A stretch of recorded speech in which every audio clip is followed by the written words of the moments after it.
Hi guys, and welcome to the March vlog. Hi, if you're new here, my name's Gemma, and I started vlogging to sort of document my whole journey through university.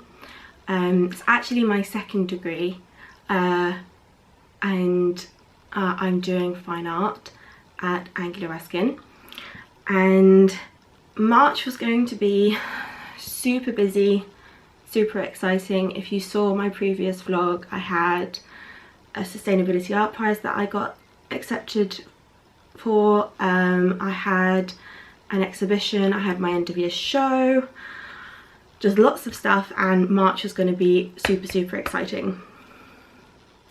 Then, joy of all joys, the coronavirus came along and literally everything got cancelled.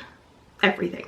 Public, people getting together in large groups, and when they say large they mean more than 2 people, was a big no-no.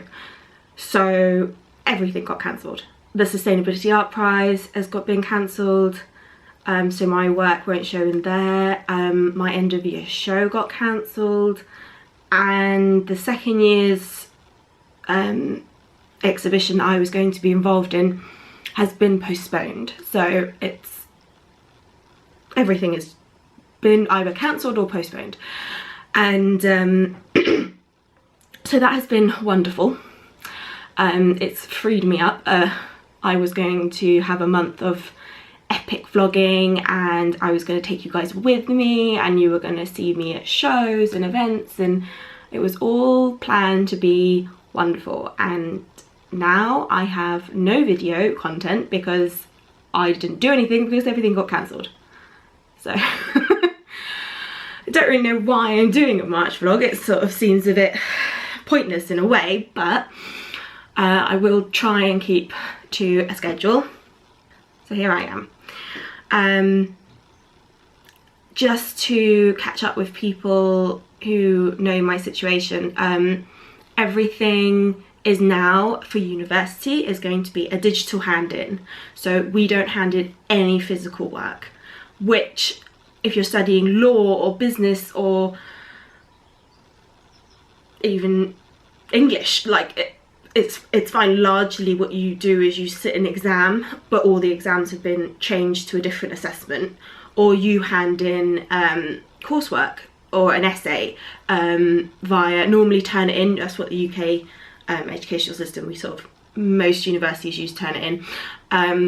Yeah, so if you're doing written work, you're fine.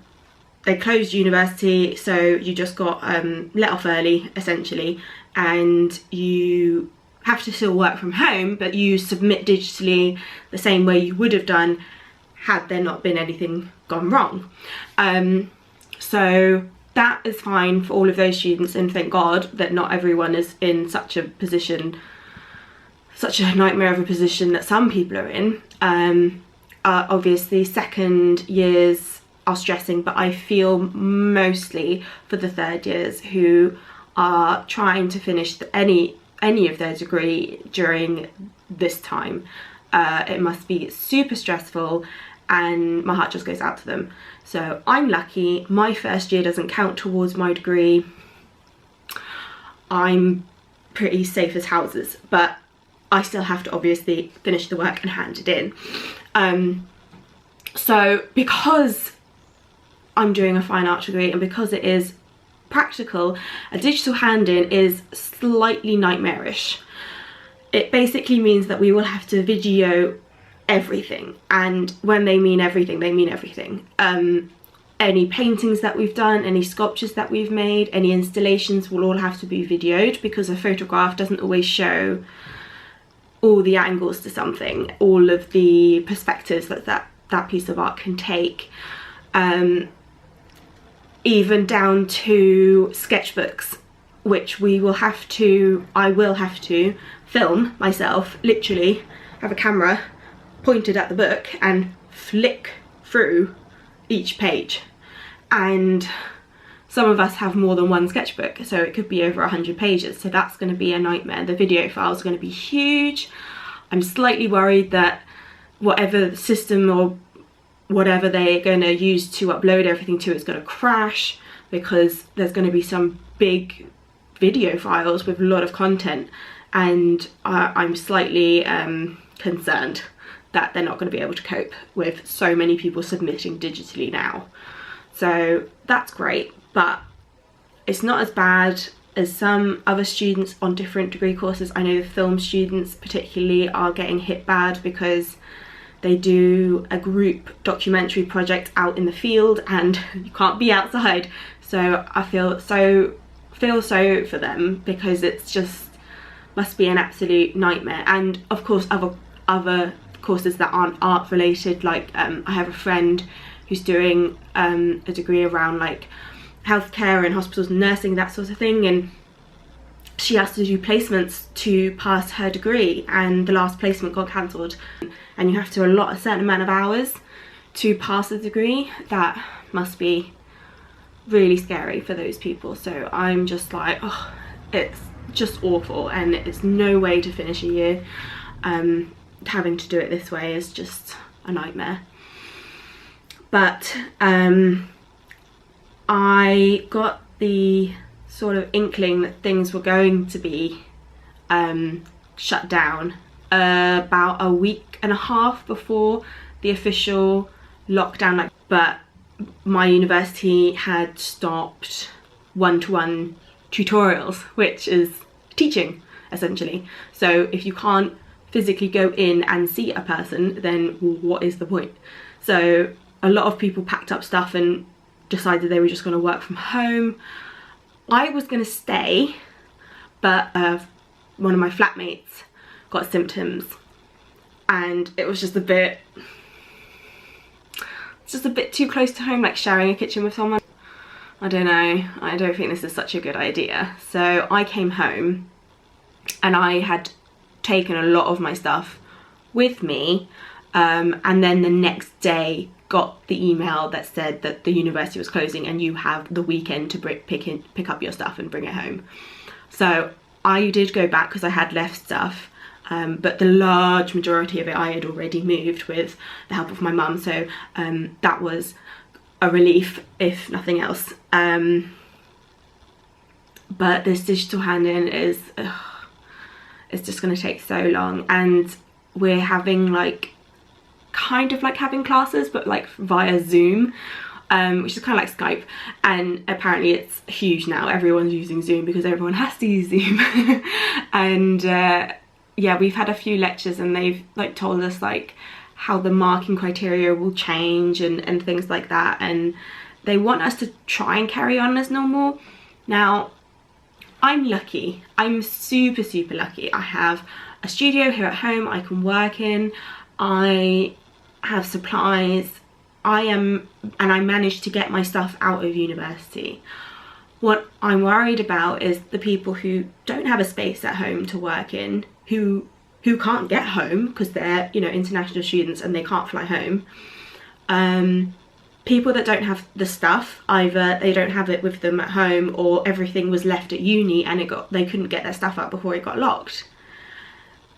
And I'm sort of like a bit like, oh, this is really not fair, you know. And I know that there's mitigating circumstances, which basically is like an appeal you can make to get your grade like reassessed based on like the situation that you had. I know that there are systems put in place that they've already pushed the deadline back 10 days, 10 working days. So they are making allowances, but it just seems a bit unfair, because if you're an international student or you're a student that unfortunately got ill, got symptoms, you won't be spending the time working. You won't have any way to get work done. So I've just been a bit, yeah, you know, I feel a bit uncomfortable about that, the whole thing.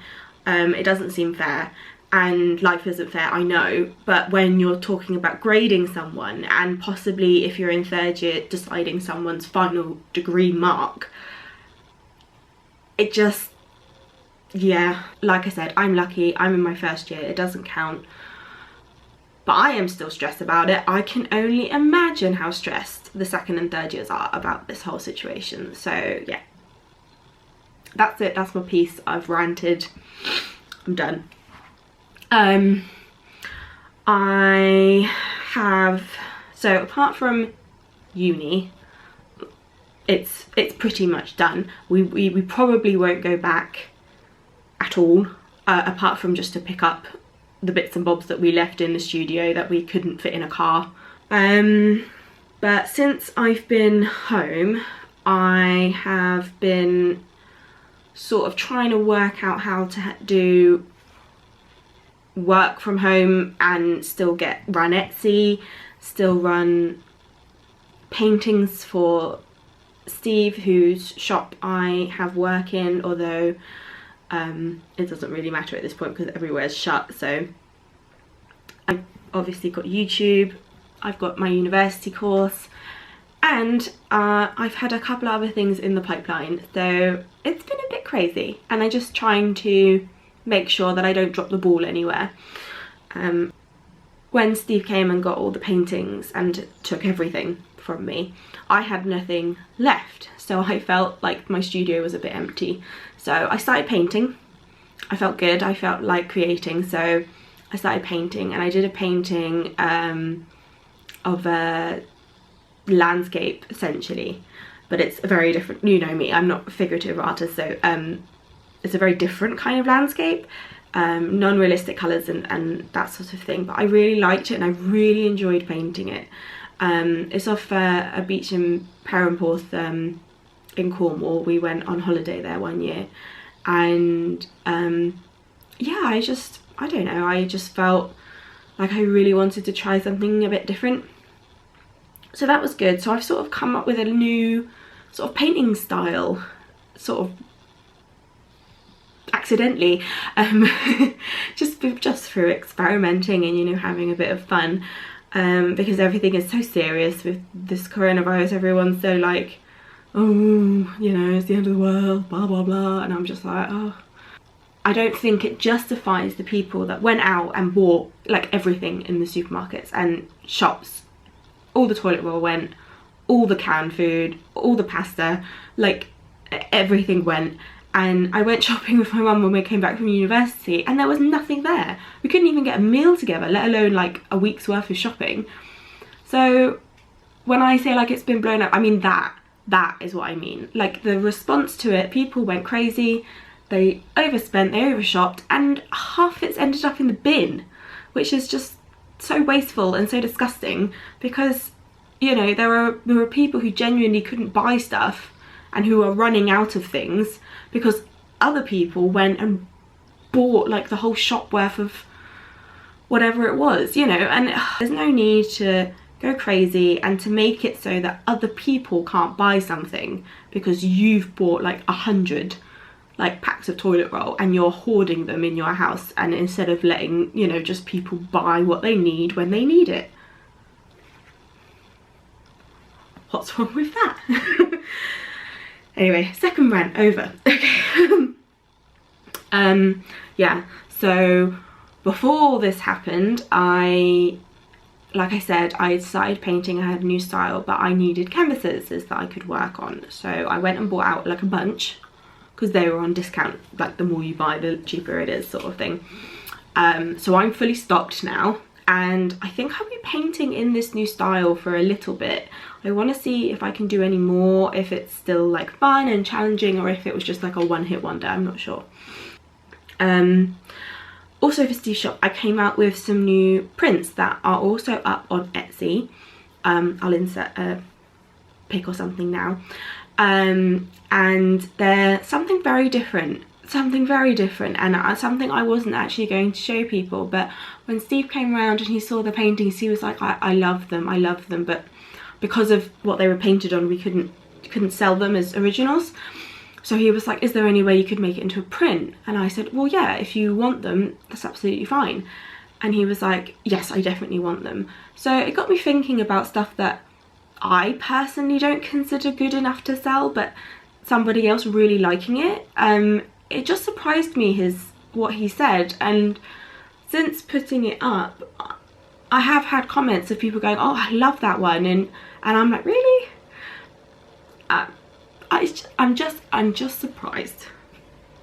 So if you're one of those people that absolutely loves the new prints, great.